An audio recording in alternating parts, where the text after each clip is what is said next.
Assalamualaikum warahmatullahi wabarakatuh. Apa kabar anak ustazah semua? Semoga antum sehat selalu dan dalam lindungan Allah Subhanahu wa taala. Amin amin ya robbal alamin. Pada kesempatan kali ini ustazah akan melanjutkan pembelajaran kita di muatan bahasa Indonesia subtema 3. Silakan untuk anak ustazah siapkan buku tematiknya dan buka subtema 3 terutama di muatan bahasa Indonesia. Sebelum kita melanjutkan pembelajaran kita berdoa terlebih dahulu ya. Bismillahirrahmanirrahim. Rabbi zidni ilman warzuqni fahman. Amin amin ya robbal alamin. Mudah-mudahan anak ustazah dimudahkan dan dipahamkan belajarnya pada hari ini.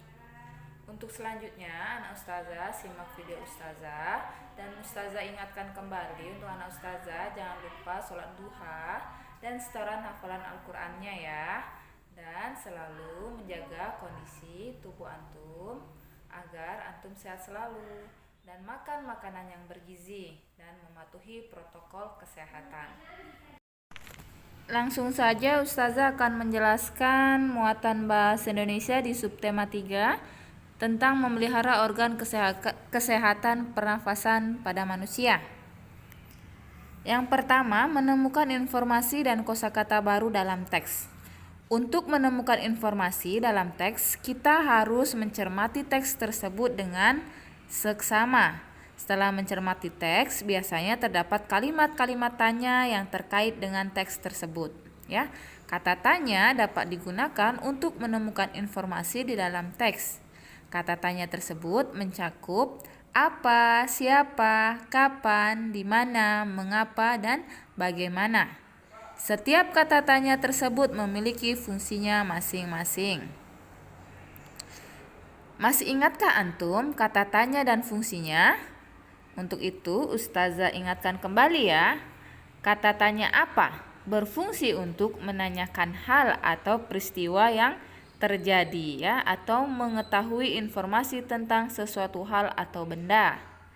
Yang kedua, kata tanya siapa? Berfungsi untuk menanyakan seseorang atau pelaku yang terlibat dalam suatu peristiwa. Yang ketiga, kata tanya kapan? Berfungsi untuk menanyakan waktu terjadinya suatu peristiwa. Yang keempat, kata tanya di mana? Untuk menanyakan tempat terjadi suatu peristiwa. Kata tanya mengapa? Untuk menanyakan penyebab terjadi suatu peristiwa. Dan kata tanya bagaimana? Untuk menanyakan cara atau proses terjadinya suatu peristiwa. Kita akan mengetahui informasi di dalam teks dengan cara menjawab pertanyaan-pertanyaan dari kalimat tanya yang tepat. Selain itu, kita juga dapat menemukan kosakata baru. Untuk mengetahui kata tanya dan menjawab pertanyaan, maka anak ustazah baca dulu teks berikut ini. Kabut asap merupakan asap dan kabut yang bercampur menjadi satu. Kabut adalah uap air yang berkondensasi atau mirip awan yang melayang di dekat permukaan tanah. Sementara itu, asap adalah uap hasil pembakaran. Oleh karena itu, kabut asap termasuk dalam pencemaran udara. Dampak negatif kabut asap, kesehatan pernafasan atau iritasi mata, hidung, dan tenggorokan.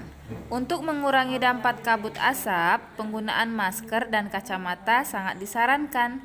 Keduanya berguna untuk melindungi pernafasan dan mata selama beraktivitas di kawasan yang terkena dampak pencemaran kabut asap. Berdasarkan teks tersebut, kita dapat memperoleh informasi penting dengan mengajukan kalimat tanya. Yang pertama, dari kata tanya apa?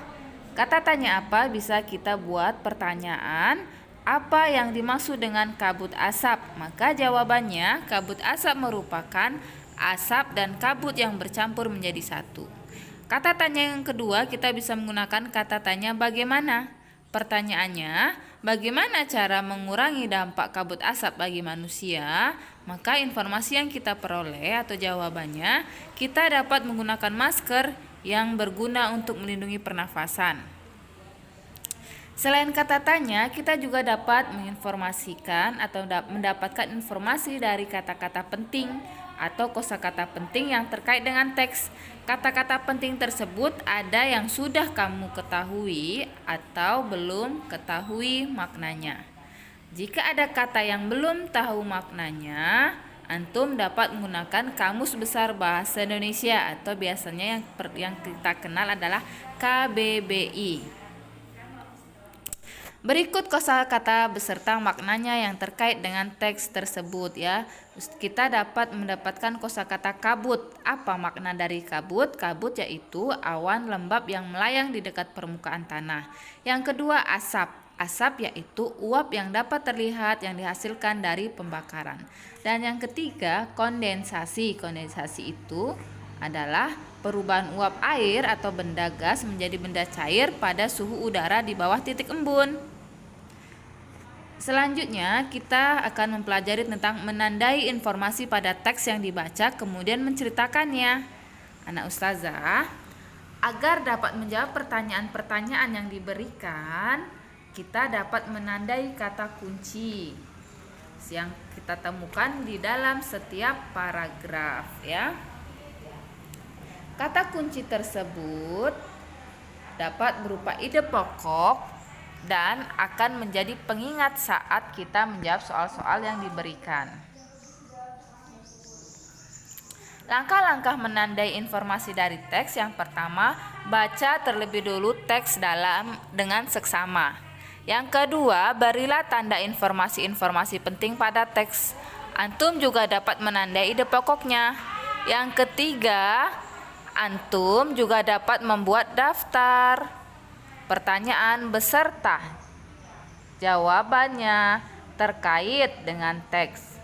Yang keempat, informasi yang sudah diperoleh dapat ditulis pada kertas terpisah yang nantinya akan diceritakan kepada orang lain. Ya, itu adalah langkah-langkah menandai informasi dalam teks.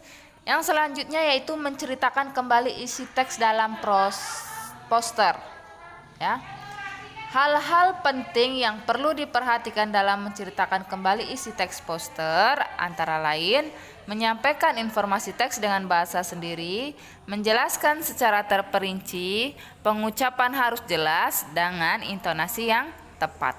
Berikutnya kita akan mempelajari tentang menceritakan kembali cerita bergambar. Cerita bergambar adalah cerita yang ditampilkan dengan menggunakan gambar, ya. Selanjutnya, kita dapat menceritakan kembali isi teks cerita bergambar. Antum harus melakukan langkah-langkah berikut. Yang pertama, bacalah keseluruhan gambar secara urut dan memahami maksud yang terkandung dalam rangkaian gambar tersebut. Yang kedua, tandailah informasi yang terdapat pada ucapan atau tulisan pada gambar cerita tersebut. Ya, itu saja penjelasan yang ustazah jelaskan. Tugasnya adalah antum pelajari muatan bahasa Indonesia dan pahami baik-baik. Dari pembelajaran 1 sampai pembelajaran 6 antum cari muatan bahasa Indonesianya. Untuk kali ini ustazah tidak memberi antum tugas, hanya saja ustazah ingin antum buat catatan materi poin-poinnya saja di buku catatan, terutama muatan bahasa Indonesia yang tadi sudah ustazah jelaskan. Mudah-mudahan anak ustazah paham dan mengerti apa yang ustazah jelaskan. Kurang lebihnya ustazah mohon maaf. Apabila ada pertanyaan, anak ustazah bisa japri langsung ke ustazah. Ustazah tutup dengan penutup majelis. Subhanakallahumma wa bihamdika asyhadu alla ilaha illa anta astaghfiruka wa atubu ilaik. Wassalamualaikum warahmatullahi wabarakatuh.